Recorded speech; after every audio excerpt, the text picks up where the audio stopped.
চিরঞ্জীব ভালোবাসার সামান্য স্পর্শ বাংলা ভাষার উচ্চারণে বৈদিক যুগ থেকে অধুনান্তিক সময়ের আবিষ্যের কবি ও কবিতার জন্য নিবেদিত আমার কণ্ঠে আজ আমি পাঠ রেকর্ড করব কবি শিরিনা ইয়াসমিনের একটি কবিতা সুখ পাখি। জানুয়ারির 30 তারিখে কবিতাটি ফেসবুকে প্রকাশ হয়েছিল। পড়ছি শিরিনা ইয়াসমিনের কবিতা সুখ পাখি। দেহ থামে,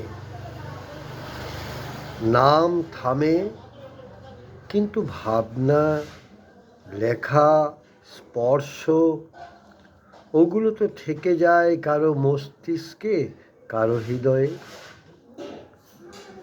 তাই হয়তো বেঁচে থাকার আকুলতা নিরন্তর তাড়িয়ে বেড়ায়। পুনর্জন্মে আমি সত্যবাদী সুখ পাখি হব। পড়লাম কবি শিরিনা ইয়াসমিনের কবিতা। কবিকে আমার শুভেচ্ছা, শ্রদ্ধা, অভিনন্দন, ভালোবাসা। কবির জয়।